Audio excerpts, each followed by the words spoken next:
Nimino, welcome to the Hit List. Thank you so much for coming on. How are you?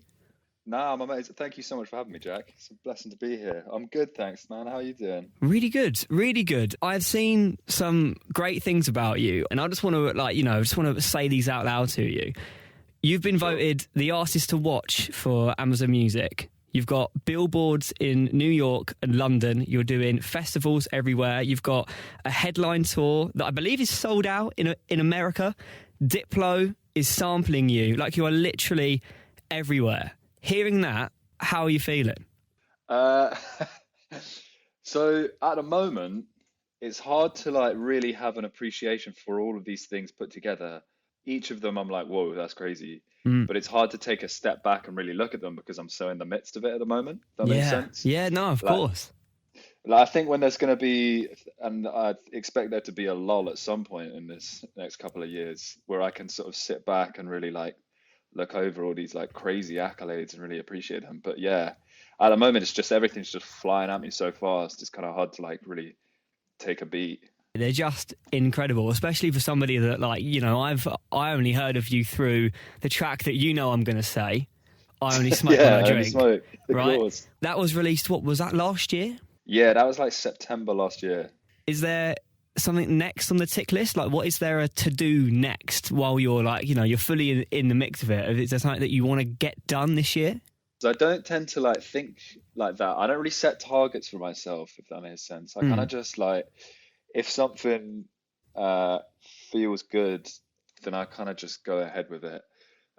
In terms of bookings, shows, any music that I'm writing, if I overthink it or set out to do it, it kind of changes the result. Yeah, I'd say as advice for any budding producers, often you can set out to create something, and by the time you're done with it, it can be a totally different thing from what you intended, but what you've made is something beautiful. It's almost better to start with a blank canvas and no expectations and just sort of let it go wherever it goes. So what's feeling good right now then? What's the thing where you're I'm loving that? Right now I'm loving, so I've been making the visuals for all my live shows. Oh yeah. And I've just been sort of messing around with, kind of trying to match the sonic elements with the visual elements, because I don't know about you, but often when I'll see visuals at shows, it'll be really cool, but there's parts that don't quite bang. So you're an international DJ and also you do some design. That's what I'm hearing. He's got a part-time job against his international DJ career. I mean, if that isn't something that I think we need to share, that's amazing. Thanks, bro. I mean, I can't assure you that they're going to be very good, but I'm giving it a good go. What were you using? Adobe InDesign, Illustrator, Canva? Because that's where I'm at. I'm a Canva level man. Yeah, so I'm using all of the above. Because that's the thing, is that I'm not really at a stage in my career where I can take a VJ, a lighting assistant, a sound engineer, all with me on tours. But so I kind of wanted to make it as good as possible for the people who come. Yeah. Whilst not having to have someone there manning it. So it's I've set up this way that it can just have my laptop running. And then when I trigger a song to play, it plays the visuals to match. Mate, that is absolutely genius. And I feel like there needs to be more credit where credit is due for that. That is mental that you are doing that. What would you say would be, thinking about where you are, where you've come from, is there a dream come true moment that you think you're still chasing? I guess, yeah, playing Glasgow would be sick.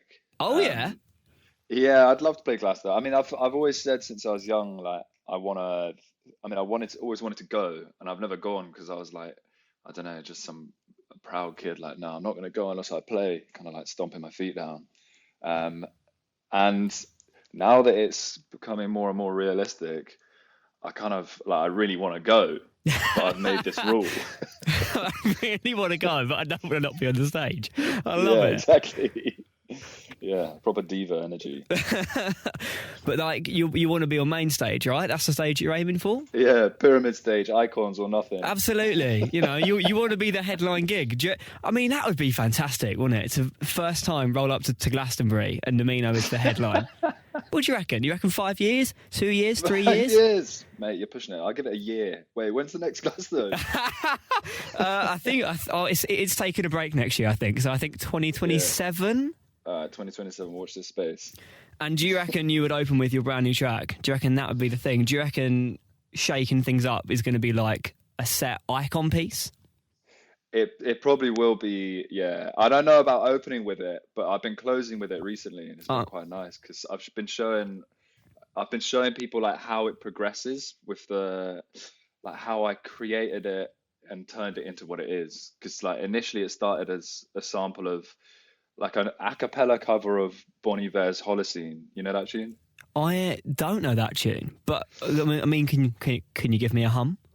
I'm not gonna hum it. No. It's also like it's a very like melodic song, and I'm just not a very good singer. It's sort of just developed into this slightly more bouncy, kind of friendly, joyous beat, and then turned into something completely different. But basically I've been ending my shows with it because it's quite interesting to see the development of the song. Did you feel any like pressure on this one?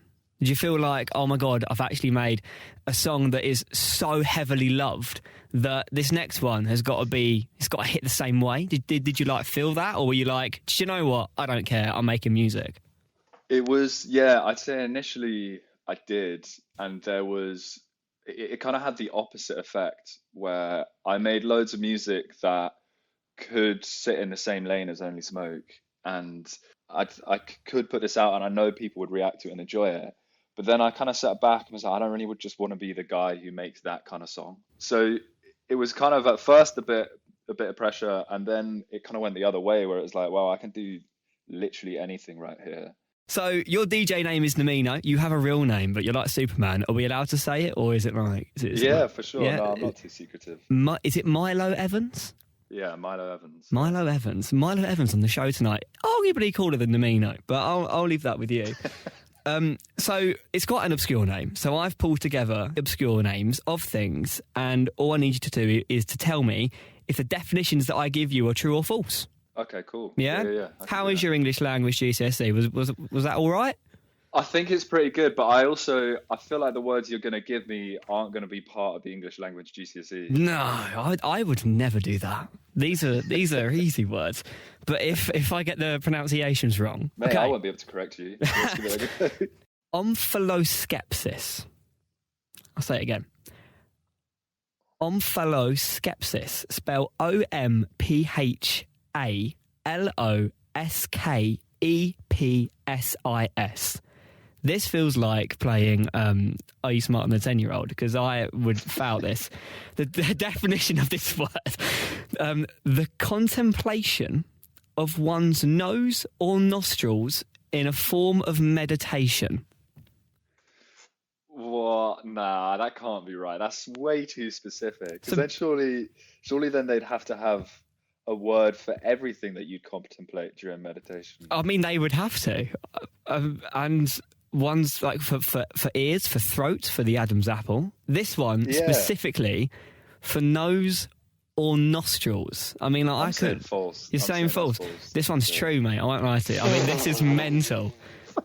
People do look in the mirror at their nose intensely as a form of meditation. Have you ever sat at your nose for that long? I don't think so.